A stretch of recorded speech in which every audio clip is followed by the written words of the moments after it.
So after, when you're applying for an internship, right, for example, what are you, as a hirer or as an interviewer, what are you looking for when someone's applying for the role of a UX research intern?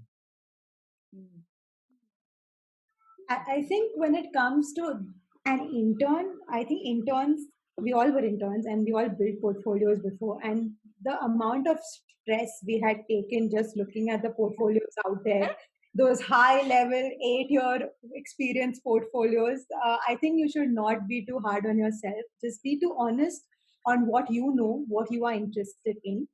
As a hiring manager or as a recruiter for interns, we just want to see, especially for user research, we just want to see how um, how interested you are in the field. I mean, it's a very niche field. It can get boring for some people. So, how interested you are in that aspect of user research, talking to people, having conversations with strangers. How can you make them feel comfortable? All of that. You can also show, like I have seen people show projects, like what Meenakshi said. Maybe they come from a design background, from different design backgrounds, and show projects where you have played a role of a very tiny role of a researcher, where you went and spoke to users, and you just went, conducted some interviews, got some ideas, and then those interviews really impacted your design process in your college. You can really emphasize on those aspects. We would also love to see how much you know about research. So you read up about user research in itself, like about the different methods.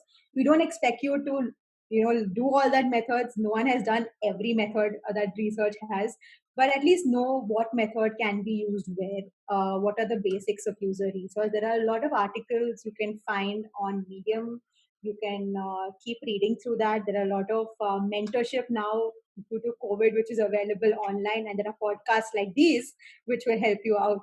So try attending and try understanding from what we missed out as interns. We never looked up at a realistic person out there and what was their journey. We just had this hypothetical journeys in mind, like, yeah, we will work in some Adidas and Puma one day being industrial designers, but it didn't happen. So you need to find a realistic journey and see what are the struggles and what does the real life look like, and then try to figure out a space for yourself. So don't be too hard. Do what you can do, show what you can show, and we interns are not only expected to be like above and beyond. We just want you to have that NQ for learning and to grow, and then you're there. You're just taken up. Awesome. I feel this will reduce a lot of anxiety for all those who are beginning, wanting to start off, but really hesitant that what if it doesn't work out, or why would I even be considered, right? And so, moving on from internship to full time, what do you feel what are the requirements, or what do you look for you're when someone's applying for a full time role? I think we can answer. We would love the answer to this as well, I think. But yeah, I think when you're interning, like Cydelle had said, you're looking for potential. But when you're applying for full time, you're looking for a little bit of proof of that potential as well.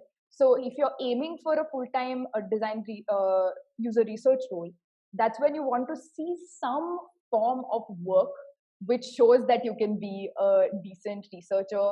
Of course, then you're evaluating what kind of methods have you explored, how have you approached those methods, what are some challenges you face, how do you overcome those challenges in practice. They also look at what kind of environment have you worked in.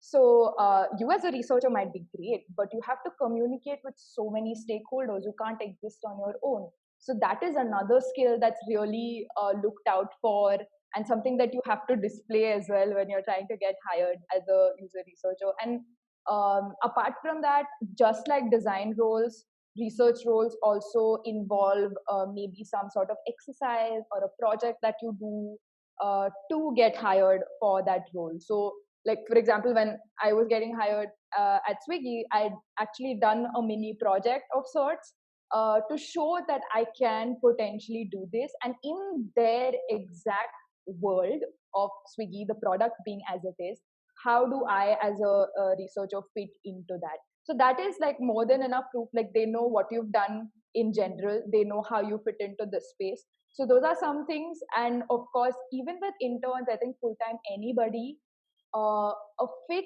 or how you work with people matters a lot. Your personality. That's why you're trying to show your personality through your portfolio as well.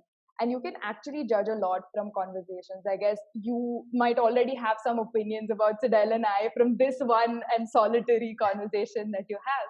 So that's what also matters a lot, because in reality, you're working with other human beings. So connection matters at every point of time. So that is also another thing that people overlook, the softer side of things, the less skill based side of things that people also look out for when you're getting hired as a researcher. I guess Cydelle might also have something to add to that. I mean, mostly it's around your impact that you've had, and research can be a lot of a group working together kind of role. So you really, in your portfolio, when you're transitioning to be a user researcher, you really have to show what role did you play and what value did you bring onto the table. Let's say you work with a team of 2 researchers, you work with a team of 3 researchers, but what did you individually do? Would be of great help to know that are you capable to handle things alone if we give you that. So yeah, and it's always key. Like a lot of researchers face situational questions where situations are just thrown at them, and at that point, I just freeze. I'm like, I don't remember the situation at all. Like so it's really good for a researcher. Like I've started doing it very recently, but to journal something that you have faced, like whether it's like super good period of your time career or something that any challenges that you face, to write it down, because in the long run when you have certain interviews or when you think about switching jobs or anything of that sort, when you're thrown such questions, you already have like these stories in mind instead of just making it up at that point and then not giving the right details to your interviewee. So yeah, that's another way you can handle these things. That's great.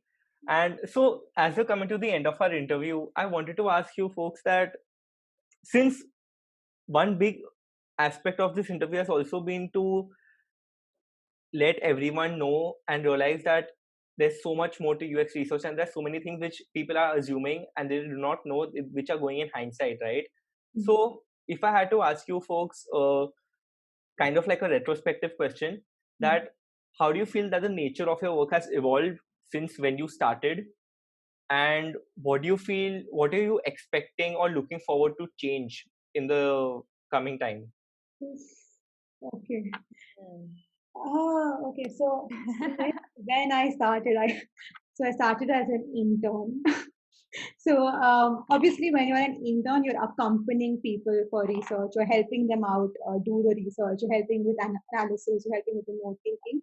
You're just at that phase, you're just trying to soak up all the information, all the learnings from them, because this is something you never learned in college, you never learn in any courses. So you're trying to do all of that when you're interning.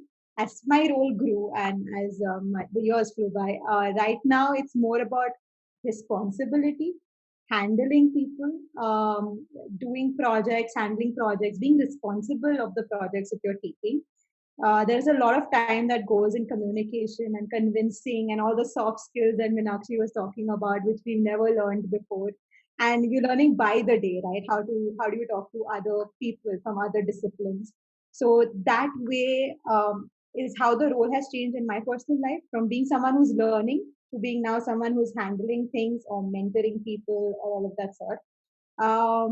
The second thing, and I think all researchers would agree, is this COVID phase. The COVID phase is a transition in itself, where initially you were talking to users you're meeting users face to face when you're going on the field, but now you just have this laptop and you have to be on one of these remote tools doing the research. So that's something very new, and that is something we are still trying to cope up with. Like a lot of the research methods that were open to us, like ethnography, like going on field, is now we cannot possibly do that on a laptop. So there's a limited sort of methods.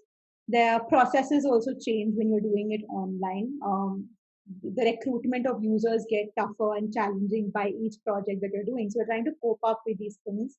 Um, so that is the second big change I've seen in my life. Where will research head? I feel that research right now is very it's early stage in India at least. It's at a stage where probably design was a couple of years back. That's where research is. We're still trying to be accepted in this community. We're still trying to build value for research. We're still trying to say, "Ki, nahi, this is not just asking questions. It's much more." So that way we are in that phase, and what we intend to be like this entire division or a team which is solely working for the users, because the research in itself is like there is user researchers, there are market researchers, there's some consumer insights, and they're all sitting in different parts in your organization doing different researches. But it's trying to get all of them together to have a one stop shop for all the user insights that you need. So yeah, that is where I think research should be heading. Yeah, and hopefully being in a space where research is involved in decision making as well, because if you have representatives of business when key decisions are being made, then researchers, or like the pool of research that has been created, someone needs to be there to represent the voice of the user in that way. So we always say that in the profession, but it's very hard to make that journey from when someone says something to you to that actually reaching the people who make the decisions. And like it research tends to fall under a lot of umbrellas. Maybe it's design, maybe it's market insights or something, but if it has a voice of its own and if it's heard, hopefully that's where we hope the future goes, that would be that would actually lead to a whole different form of research, a whole different approach that companies can take to research. So, like that is definitely the change that all of us are hoping that happens, and maybe that will, given the trajectory that India is taking at the moment. Awesome. This was a great session. This was man. I'm going to be watching this myself again just to be able to consume all of it. And awesome. This was great. Thanks a lot, Cydelle and Meenakshi, for being a part of this interview. It was great knowing your stories and your day-to-day work and the impact that you're creating in the existing design industry. Awesome. Thank you. Thank you so much for Thank having you. us here today. It's been fun Yeah. answering all these questions. And I hope people learn something new out of this, because we struggle to have access to these kind of things when we were trying to learn about, what research is like in reality. Yeah. So we're hoping that this gives people a little bit of an idea, a look into the world.